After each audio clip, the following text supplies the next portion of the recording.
السلام عليكم. بونجور ا توس ا توت ومرحبا بكم جديد في قناه البروف عادل صروخ. كيف ما طلبتم مني في لي كومونتير انني نوجد لكم لا فيش بيداغوجي د لا برودكسيون دو ليكري، نوجدها لكم في هذا الفيديو المرجو تبعوا معايا. الفيش ديال برودكسيون دو ليكري كيف ما كتعرفوا في كاع الجدادات كنحتاجو يكون عندنا لونتيت ومن بعد كيكونوا لي زيتاب. نبدا نشرح لكم لونتيت.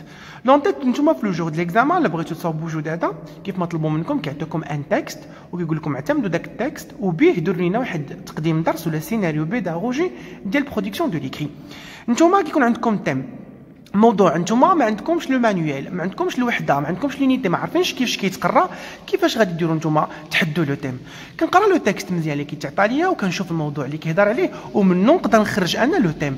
باغ اكزومبل اللي كان كيهضر ليا على لا سونتي نكتب انا لا سونتي، لونفيرونمون اللي كان كيهضر ليا على بحال التكست اللي تعطى لهم في 2018 كانوا عطاوهم الفواياج اي سوفونير، هنا نكتب انا فواياج اي سوفونير. داكوغ، هنا حددت لهم لي تيم، كنكتب اكتيفيتي سميتو برودكسيون دو ليكري وكندوز الانتيتولي. الانتيتولي هو العنوان ديال الدرس اللي غادي تقدم. نقدر نسمي انا تاتكم هنا عطيكم بزاف ديال الاحتمالات، يعني باش انا تاتكم هاد الجداده عامه باش اي احتمال يقدر يطيح لكم نهار ليكزامان تكونوا واخدين فكره ومستعدين مزيان بالتوفيق. الانتيتولي هو يقدر يكون عندك لا ديسكريبسيون الوصف، يقدر يكون عندك برودوير ان تكست اكسبليكاتيف، انجونكتيف، برودوير اون لتر. ملي كنقولوا تكست اكسبليكاتيف يعني واحد النص تفسيري كيفسر فيه واحد الظاهره، ولا كيكون انجونكتيف دوني ان اوردر كنعطي اوامر، كنعطي دي كونساي نصائح دي ريكومونداسيون. ولا برودوير اون لتر هنا كيكون التلميذ خصو يكون كيعرف ليا لي زيليمون د لا لتر. اوبجيكتيف الهدف.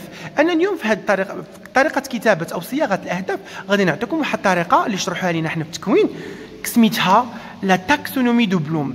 بعد اولا شنو هو اوبجيكتيف؟ تبعوا معايا نقول لكم شنو هو اوبجيكتيف. اسمحوا لي، شنو هو اوبجيكتيف؟ l'objectif هو ce qu'on veut atteindre, ce que les étudiants vont apprendre ou que veut-on qu'ils apprennent. الهدف هو شنو حنا بغينا نوصلوا ليه في الحصه، شنو بغينا التلاميذ يتعلموا وشنو التلاميذ هما اصلا بغاو يتعلموا. داكوغ، هذا هو الهدف. حنا ملي كنا كنقراو في التكوين قالوا لنا كاين واحد الطريقه تصيغوا بها الاهداف، هي انكم تستخدموا ما يسمى لا تاكسونومي دو بلوم، صنافه بلوم. انا سبق لي وشرحت هادشي في التصحيح ديال الديداكتيك، ولكن بغيت نعاود لكم اليوم. راه في اي جداده في اي مكون كندير لوبجيكتيف باش كنكتب لوبجيكتيف عن طريق ماذا؟ عن طريق كتابه افعال لي فيرب د لاكسيون، وكيكونوا هاد لي فيرب بحاله ديال حاله ديالهم حاله ديال الانفينيتيف، كيكونوا على شكل مصدر ما داير لهمش لا كونجوغاسيون. اكزومبل بحال مثلا اذا كنت انت في ذاك الدرس كتقلب على معلومات عندها علاقه بالتخزين والذاكره وداك الشيء، فكتقدر تقول ليه سيتي، اينونسي، ديكرير، ديفينير، compréhension expliquer, résumer, traduire, application appliquer, résoudre et établir, analyse décomposer, rechercher, choisir, synthèse composer, construire, organiser, planifier, évaluation évaluer, argumenter, critiquer. هادو هما كاع لي زوبجيكتيف اللي يقدروا توقعهم لونسينيون ولا الكانديدا ويكتبهم ويستخدمهم. يعني كنصيحه من عندي شوفوا هاد لو طابلو سور انترنيت، راه كاين ديال صنافه بلوم تاكسونومي دو بلوم وخذوا فكره عليه. راه هاد لي فيرب هادو دارهم هاد السيد باش يعاونوا الناس اللي كيديروا الفيش بيداغوجيك في صياغه الاهداف التعليميه. والان نكملوا الجداده. ها انتم كتشوفوا معايا هنايا اوبجيكتيف كيف قلت لكم بصنافه بلوم. ها انت عندي ايكريغ ماستر، دوني ولا برودوير، ايكريغ ولا راكونتي. كاع لي زوبجيكتيف اللي يقدروا يطيحوا لكم في البرودكسيون لا برودكسيون دو ليكري ما يهربوش من هاد لي 4 اوبجيكتيف. يقدر يكون تقول له ايكريغ ولا دوني ولا برودوير ولا راكونتي. مثلا ايكريغ اون لتر، راكونتي دي سوفونير، دوني او ايكريغ دي كونساي دي ريكومونداسيون يعني نكتب ولا نعطي نصائح وتوصيات. برودوير ان تكست، هنا نتج ليا تكست اكسبليكاتيف ولا انجونكتيف ولا ديسكريبتيف. كيف ما شرحت لكم انجونكتيف يعني كتعطي لي لوردر ولا الريكومونداسيون. وهنا كنكون ستيت اوبجيكتيف. كندوز السيبور ديداكتيك.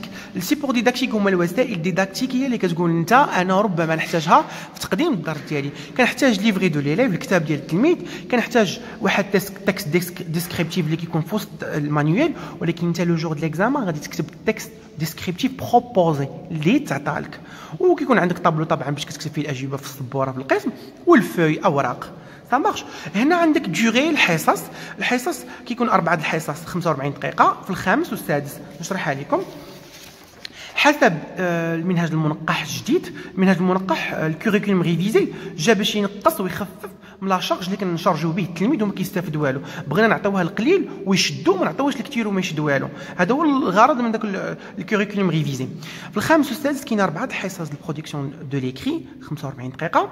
في الرابع كاين 2 ديال الحصص 30 دقيقه للحصه. تفاهمنا؟ ندوزو دابا من بعد ما سالينا لونطيت ديال الجداده، الان غادي نشوفوا الديرولمون دي زاكتيفيتي. سا مارش. شنو كيكون في لي زاكتيفيتي ديرولمون د الحصه، السيروره ديال الدرس؟ كيكون عندك انت مقسم الجداده ديالك سيدي، كدير لي تاج دي بروفيسور، لي تاج دو لابرونون، ولا تقدر تسميها انت لي زاكتيفيتي دو لونسينيون ولا لي زاكتيفيتي دو لابرونون، وكتبدا. هنا كندير اول حصه. أول حصة سميتها اوبسيرفاسيون ديكوفيرت. جوبسيرف جو ديكوفر ترافاي كوليكتيف. شنو هي هاد اوبسيرفاسيون ديكوفيرت؟ انت نهار الامتحان كي غادي دير تفهم غدير اول حصه، تقول لهم دابا نتوما في الامتحان عطاوك تكست، غتقول لهم داك التكست اللي عطيتوه لي نتوما كوم سيبور اش غندير له انا؟ خصني نجر التلاميذ يلاحظوه ويكتشفوه. دونك هاد المرحله اش كدير فيها؟ اي جدد البرودكسيون ايكريت كامله اش كدير في المرحله الاولى؟ جر التلاميذ، نجرهم نخليهم نبروفوكيهم باش يلاحظوا ليا ويفهموا ليا ويكتشفوا ليا داك السيبور اللي عندي، تكست ولا لاتر ولا دوكيمون وثيقه شنو ما كان. دونك هذه هي ليطاب الاولى شنو فيها. وكيكون ترافاي كوليكتيف. علاش كوليكتيف؟ حيت ملي كنبدا نطرح انا الاسئله عليهم وكيجاوبوني فكنكونوا كنخدموا جماعه. نكملوا. هنا عندي ان اوتر كونساي، ما تعملوش الفي، ما تعملوش الكري اي ليكسبليك. هنا انا راه كنت الانسبكتور جا عندي وشاف لي الفيش بيداغوجيك ديالي وقال لي استاذ ما عمرك تكتب لي هنا الفي. قلت له علاش زعما استاذ؟ قال لي واش انت الفي كتهضر عليه هو؟ شكون هذا الاستاذ؟ علاش انت ماشي استاذ وهذه ماشي جوداتك؟ دونك كتب جو. تناقشوا معايا في لوطر فيديو، ولكن انا كنقول لكم الفيش بيداغوجيك ديالك كتب فيها جو في اوبسيرفي لي فراز دو لا روبريك جوبسيرف اي جو ديكوفر. هنا كيهضر انا على اساس انك انت عندك كتاب ديال التلميذ وكتقول ليه لاحظ لي الجمل الموجوده في ديك الفقره اللي سميتها جوبسيرف اي جو ديكوفر في الكتاب، في المانيوال، في المقرر. من بعد كتقول جانديك لا باج دو ليفر اي اورينت لوبسيرفاسيون دي زيليف ا ليد دي كيسيون لور بيرميتون دو ديكوفرير. كنقول لهم راه الصفحه اللي خصكم تمشيو ليها وكنبدا نطرح اسئله تخلينا نرجعوا للهدف من الحصه الاولى، يكتشفوا ويلاحظوا لي شنو عندي في داك السيبور، الوسيله ديداكتيكيه شنو عندي فيها. دونك كنطرح اسئله الا كان عندي ايماج ولا كان عندي تكست ولا كان عندي دوكيمون ولا كيكون عندي تيب دو تكست. سا مارش. هنا في هذه المرحله هذه ما كنفوتش 4 الاسئله، كنطرح غير 4 الاسئله، ما نفوتهمش في هذه ليطاب هذه. هنا انا كم استاذ شنو درت؟ طلبت منهم يوبسيرفيو التلميذ شنو خصني يدير مباشره في لاكتيفيتي ولا لي تاج دو بروفيسور كيكون الجواب ديالها في l'étage de l'apprenant directement. قلت له observer et il observe les images et les textes et il relève les éléments demandés en répondant aux questions. ويخرج لي داك الشيء المطلوب منه بالاجابه على الاسئله اللي كنطرح. ما كنفوتش 4، يجاوب على الاسئله. تبعوا معايا. هنا اذا شفتوا معايا انا حاولت نجمع لكم بزاف ديال لي كيسيون. دابا دا سؤال واحد يقدر انت تقدر تكون تسول فيه. انا عطيت 3 احتمالات، بغيت نعمم لكم باش ما تبقوش تشوفوا بزاف ديال الجدادات والتليفون. بغيت نعمم لكم مثلا سؤال واحد تقدر تطرح فيه انت سؤال واحد من هاد 3. يا اما كومون سابي سو جونغ دو دوكيمون، شنو النوع ديال هاد الدوكيمون؟ كتسول التلاميذ شنو النوع ديال هاد الدوكيمون اللي عندنا مثلا؟ كومون سابي سو جونغ دو دوكيمون؟ à quoi sert le document؟ ليش كيصلح هذا الدوكيمون؟ واش وثيقه؟ واش هو تكست كيعطينا معلومات؟ واش هو رساله؟ واش هو شهاده؟ واش هو طلب؟ داكور. كاين لا ناتور دو سي دوكيمون؟ شنو الطبيعه ديال هاد لي دوكيمون؟ داكور. يعني في هذا السؤال الاول انت اول سؤال شنو كطرح؟ شنو تقدر تطرح؟ انا عطيتك 3 الاحتمالات باش تعقل نهار ليكزامان شنو كاين. ماشي مثلا نعطيك احتمال واحد وما تعرفش تبدل لك غير السيتوياسيون ما تعرفش تجاوب. جو كيسيون 2 à ton avis ce texte est une lettre. هنا كتعاونهم هنا كيكون عطاوك واحد الاجوبه ربما ما وصلوش للجواب الصحيح، كتزيد تعاونهم. à ton avis ce texte est une lettre. واش هو lettre ولا ان بويم يعني نص شعري ولا ان دوكيمون سيانتيفيك واحد الوثيقه اللي كتقدم لنا معلومات علميه، ولا نقدر نسول سؤال واحد اخر كو فاتو سور لا بروميير او دوزيام ايماج. تعطى لك تكست كتقول لك اتون افي شنو هو هذا لو تكست. تعطى لك ايماج كتقول لهم كو فاتو سور ليماج. تعطى لك تكست تقدر تطرح سؤال بطريقه اخرى دو كوا بار لو تكست. سا مارش. ندوز لايطاب واحده اخرى. انا رجعت لكم كيف قلت لكم في هذه ليطاب ديال اوبسيرفاسيون اي ديكوفيرت كنطرح انا 4 الاسئله ما نفوتهمش. الماكسيموم نقدر ندير 3 والماكسيموم 4. كيسيون 3 دو كيل تيب دو تكست ساجيتيل. هذا السؤال حفظوه راه كتطرح ديما تقدروا تطرحوه نتوما لو جور دو ليكزامان. De quel type de texte s'agit-il? À qui s'adresse l'auteur de ce texte? D'accord. Donc, أي texte عنده l'auteur. Donc, هذه الكيستيون عام واخا نبقى نعقل عليه ونستعملو. À qui s'adresse l'auteur de ce texte؟ هذا المؤلف ديال التكست. أي texte عنده مؤلف لمن كيتوجه. وهنا الجواب ديال التلميذ كيكون il est le texte et il relève les éléments demandés en répondant aux questions posées. كيقرا لي داكشي اللي كنطلب منه كيحاول يجاوب معايا لا كيستيون. هنا غادي نعطيكم في لو جور د ليكزامان اللي تعطات لكم لتر. نعطيكم لتر وخدموا عليها هالاسئله اللي نطرح. نحفظ هاد الاسئله اللي تعطات لي رساله. السؤال الأول quelle date a-t-il été écrit هاد فوقاش تكتبت هادي ça marche qui a écrit cette lettre l'expéditeur à quoi cette lettre est-elle destinée le destinataire المرسل إليه هنا المرسل هنا اللي كيتوصل المرسل إليه où cette lettre a-t-elle été écrite pardonnez-moi à quelle date a-t-il été écrite تانا خصها تكون واحد لو او باردوني-moi ما كيتبانش سي با غراف او سمحوا لي وهنا ou cette lettre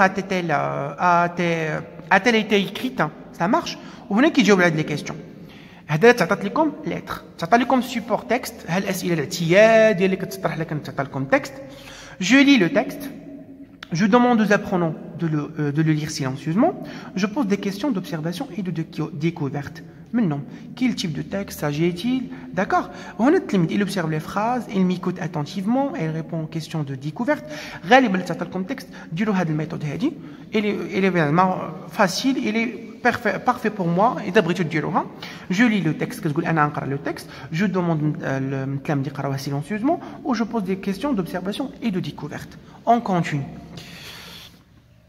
دابا ساليت من المرحله الاولى ولا الحصه الاولى ديال لوبسيرفاسيون اي ديكوفيرت دابا غادي ندوز للمرحله الثانيه سميتها كومبريونسيون كونسيبتواليزاسيون ترافاي كوليكتيف اوسي هذه المرحله سميتها الفهم وبناء المفهوم كيبني المفهوم الهدف من الدرس هنا غادي تعرف ليا عليه هنا جو في رولفي دون الا كان عندك تكست دوكيمون ولا رساله ولا اي وثيقه كتقول له جو في رولفي كنقول للتلميذ خرج ليا لي زيليمون او لي انفورماسيون كي اون ان رابور افيك شنو هنا سمعوا معايا مزيان هنا كيبدا الصحيح كيبدا هنا الهدف من الدرس كتبدا تخدم عليه هنا جو في رولفي دون لي تكست دوكيمون لي زيليمون او لي انفورماسيون كي اون ان رابور افيك هنا كتقول له خرج تعطى لك التكست ولا تعطيك دوكيمون خرج لي من داك التكست المعلومات ولا العناصر اللي كتفيد ليك الهدف من الدرس واش ديسكريبسيون ولا ناراسيون و على دي كيستيون portant sur la forme et le fond du texte هاد لي زيليمون غادي يخرجوا لك التلاميذ وانت باش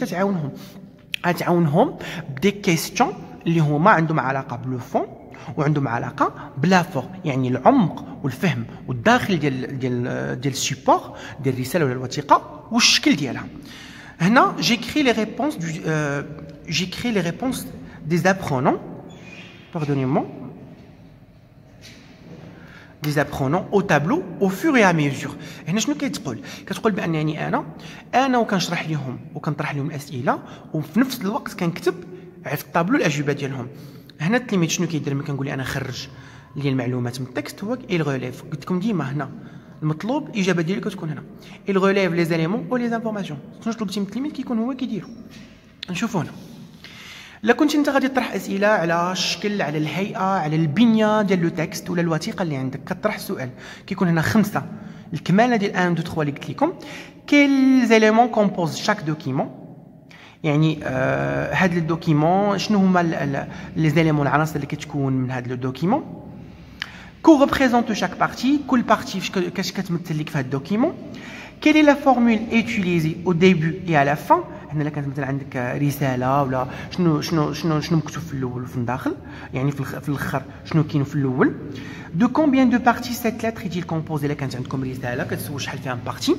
وهنا التلميذ عليه يجاوب هنا هادشي كامل هاد لا فورم كتعني هنا دو كوا سو كومبوز لو دوكيمون لا فورم كطرح اسئله على لا فورم يعني مناش كيتكون ليا لو دوكيمون نكمل sur le fond du texte نكمل معايا sur le fond du texte هنا دابا غندخل المعلومات والعمق ديال التكست que veut que veut dire l'auteur par شنو بغا يقول لنا l'auteur بشي حاجه كتبدها من داك لو تكست شنو بغا يقول لنا l'auteur بهادشي écrit les verbes utilisés dans le texte يعني كتقول لي خرج لي verbes اللي تكتبوا يعني مكتوبين مكونجوغين يعني كتخرج لي واش كاين افعال ديال الوصف افعال ديال كيعاودوا لي كيراكونتيو لي شي دي سوفونير اكسيتيرا écrit les conseils donnés جبد لي الا كاين شي دي conseils donnés ولا جبد لي ريكومونداسيون دوني دونك في هاد لا بارتي قلت لكم الحصه الثانيه ديال كومبريونسيون كونسيبتواليزاسيون الكانديدا ولا الاستاذ شنو كيدير كيبغي هنا في هاد اللحظه هذه يبني المفهوم هنا العمق ديال الدرس نكملوا كيسيون واحده اخر كتقول لهم كيسكي ديكري دون اللي كان عندك الوصف شنو موصوف ليا هنا كيجاوب التلميذ سولين اون روج لي زادجيكتيف امبلوي دون لو تكست كتقول لي الا كان شي زادجيكتيف كيخدموا العنوان ديال الدرس كتقول لي مسطر لي عليهم هنا كندوز جو لي اي في لير لي ريبونس ايكريت او طابلو من بعد ما خرجت منهم داك الاجوبه وكتبتهم في السبوره كنقراهم وكنولي نقول لهم قراوهم حتى نتوما اللي هنا التلميذ كيقرا اللي لي فراز ايكريت او طابلو ومن بعد كنقول لهم هنا في هذه اللحظه هذه كيجي وقت استنتاج الدرس شنو فهمتوا هنا كتسول السؤال المباشر واش شنو فهمتوا شنو استفدتوا دابا عرفتوا الموضوع ديال الدرس اشنو هو كاين لو تيب دو سي تكست دي بوركوا دابا ملي شرحنا لكم درنا لكم الملاحظه والاكتشاف عطيتكم انا انتم يعني عطيتكم تبنيو معايا المفهوم دابا جاوبوني على هذا السؤال هنا العمق ديال الدرس هنا نكمل j'invite les élèves à réaliser l'activité figurant dans le livret de l'élève rubrique je m'entraîne à écrire كنمشي دابا من بعد ما جاوبوني على هذا السؤال كنمشي نديهم لا روبريك الفقره اللي عندي في الكتاب je m'entraîne à écrire وكنقول لهم كتبوا كنعطيهم يخرجوا التمرين اللي في الكتاب وهما اش كيديروا ils réalisent l'activité figurant dans le livret rubrique je m'entraîne à écrire هنا كومبليت لو تكست اللي كنطلب منك كومبليتي لو تكست يعني هنا انا قلت لك هنا زعما تيب دو تكست يقدر يكون تكست اكسبليكاتيف ناراتيف ديسكريبتيف انجونكتيف بروبوزي كتقول لي كومبليت لو تكست اون utilisant le contenu et le vocabulaire de la boîte à mots نتوما زعما انت تقول لهم نهار الامتحان في لو كونكور انت صاوب شي بواط دو مو قول لهم حق هاد لا بواط دو مو انا مصاوبها لا بواط امو انا مصاوبها وحاطها زعما جمع لهم شي مصطلحات ولا عبارات اللي كيخدموا اللي كنحتاجوهم باش نوصفوا اللي كنحتاجوهم باش نعاودوا باش نحكيو دونك انت صاوبها جيبها معك واجده ودير راسك بحال اللي انت غادي تستخدمها نهار لو جور ديال ليكزامان هنا جو كوريج لي برودكسيون دي زيليف كنصحح لهم الاجوبه اللي جاوبوا وكنخرج لي زيرور التلميذ هنا كيشارك معايا في التصحيح جو بريزونت لي زيرور ايدونتيفي كنقول لهم ها الاخطاء اللي درتو فين وفين الكوريج لي سي زيرور كيصحح وجانيم لو مومون دو كوريكسيون هنا كتقول انت ونشط داك المرحله ولا داك اللحظه ديال التصحيح باش بالتوجيهات بالاورينتاسيون بالديريكسيون يعني كنعطيهم تعليمات نصائح باش ما يعاودوش داك الاخطاء وهنا ساليت دابا غادي ندوز للحصه الثالثه الحصه الثالثه كيكون فيها سمحوا لي الا طولت عليكم الحصه الثالثه كيكون فيها ابليكاسيون ترانسفير كتكون كتطبق داكشي وكتولي يعني تستخدموا اللي تعلمتيه كيكون فيها لو بروميير جي اش كتسمى لو بروميير جي لو بروميير جي كتعني اول محاوله يحاولها التلميذ بدون تصحيح كتسمى لا تونتاتيف لا بروميير تونتاتيف سون كوريكسيون اول محاوله كيحاول التلميذ كتسموها لو بروميير جي يعني شنو هي المحاوله اول محاوله كيحاول التلميذ يريديجي كنعطيه زعما شرحت ليه الدرس واول محاوله انه يكتب يبدا يجاوب كتسمى بروميير جي جو في ان رابيل سور لي كريتير دان تكست اول حاجه كنعطيهم تذكير كندير لهم واحد التذكير بداكشي اللي تعلموه سواء ديال التكست ديسكريبتيف اكسبليكاتيف انجونكتيف وهنا هو كيجاوب على لي كيسيون اي ريبون او كيسيون جو بوز دي كيسيون بور فيريفي لاكيزيسيون دو سي كريتير كنطرح لهم شي اسئله وجاوبوني نشوفهم واش شادين داكشي داك المعايير اللي قلت لهم يحترموها الخاصه بكل تكست هنا جو لي في لير لا كونسين دو لا روبريك جيكري لو بروميير جي اي جو ريلي كتكون عندهم هذه الفقره في الكتاب كنقرا انا وكنقرا التعليمات الكاينه وكنحاول نشرحهم لهم وهو ايضا اللي اكزيكوت لا كونسين مي كنشرح ليه حتى هو كيقرا وكيجاوب هنا جامي لي زيليف ا ريكريغ سور اون فوي لو تكست كان هنا كنقول لهم تشدوا ورقه وبداو تعاودوا تكتبوا هنا il écrit ou il rédige sur une feuille هنا كنقول لهم سور اون فوي ريديج اون ليتر الا كانت مطلوب منهم ليتر ولا تكست اش كتقول لهم سور اون فوي ريديج اون ليتر ولا ان تكست او tu donnes يعني tu donnes ولا تقدر تكون tu donnes ولا tu racontes d'écrire un lieu ولا une personne des conseils des recommandations donner des recommandations ولا raconter quelque chose donc هنا سير دو فوي كتقول لهم شنو خصك دير هنا il écrit il rédige le texte ولا الليتر اللي مطلوب منه هنا il utilise négocie les critères de correction la grille de correction نكمل لكم طلع لكم باش تشوفوا انت خصك مع التلاميذ تكونوا اتفقتوا على شبكه تصحيح شبكه صحيح كيكون فيها كاين كيتسموا فيهم معايير اللي خصهم يحترموها. مثلا ها لا غري ديال صحيح شبكه صحيح شنو طالب منهم انا؟ جو بريزونت لي كونسين دو لا غري دو كوريكسيون اي دوموند دو ليتيليزي. كنقدم لهم التعليمات المعايير المذكوره في شبكه صحيح وكنقول لهم يستعملوها. مثلا جي كري ليزيبلومون اي افيك سوان، اكتبوا بشكل واضح وبعنايه. جي كري لو تيتر دو تكست، نكتب العنوان دو تكست. جي ريسبكتي لا بونكتواسيون، كنحترم ادوات الترقيم الفاصله. جي يوتيليزي لو ليكسيك اون رابور افيك لو تيم، استخدمت الافعال اللي ديتهم داك لابواط اللي قلت لكم استخدمتهم في بلاصتهم. والتلميذ هنا اش كيدير؟ كينيغوسي، يعني كيتناقش معايا في النيغوسي، يعني كيتناقش معايا في داك لي كريتير. وهنا كيغولي سا برودكسيون بور فيريفي لو ريسبي دو لا غري. اش كيدير؟ ملي كنطلب منه انا هادشي هذا هو كيمشي يعاود يقرا الخدمه ديالو وكيشوف اخطاء اللي دار. نكمل. هنا ها انتم باقيين عندي المعايير اللي خصو يحترمها ليا. مي فراز اون ان جروب نومينال سوجي ان جروب فيربال، الجمل اللي كتبتهم فيهم الجروب نومينال سوجي جروب فيربال. جي رولو ما برودكسيون بور كوريجي لي فوت دورتوغراف، قريت وعاودت قريت الانتاج ديالي، خصني نشوف واش الاخطاء اللي درت. و جو ني با اوبليي لي ماجيسكول، ما نسيتش لي ماجيسكول. اخر حصه سمحوا لي الا كنت طولت عليكم، ولكن هي اصلا جداده طويله. الحصه الاخرى سميتها ايفالياسيون سوتيان، هنا كنقوم العمل ديال التلميذ وكنعطيه الدعم. كيكون ترافاي انديفيدويل، كل واحد كيخدم بوحدو. نشوفوا كيكون فيها لو دوزيام جي. هنا لو دوزيام جي، هنا المحاوله الثانيه، ولكن هذه المحاوله كتكون بالتصحيح. شنو كندير؟ جو كونستيتيو دي جروب دو 4 ا 6 élèves، كنكون مجموعات من 4 حتى ل 6 تلاميذ. جو ديستريبيو البرودكسيون اوز élèves، كنوزع عليهم التلاميذ العمل ديالهم اللي خدموا به.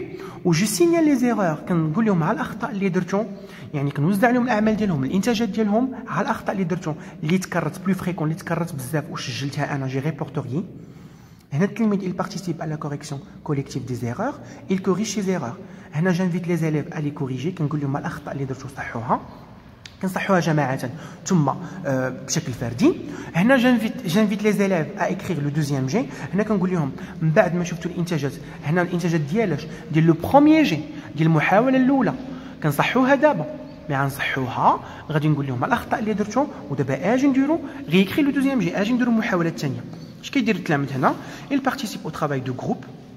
هنا il écrit le deuxième G compte tenu de la grille de correction négociée. كنعطيهم عاوتاني واحد الشبكه فيها المعايير اللي خصهم يحترمها في الانتاج ديال داك النص، وكنتفقوا عليها، نيغوسي كنتناقشوا عليها.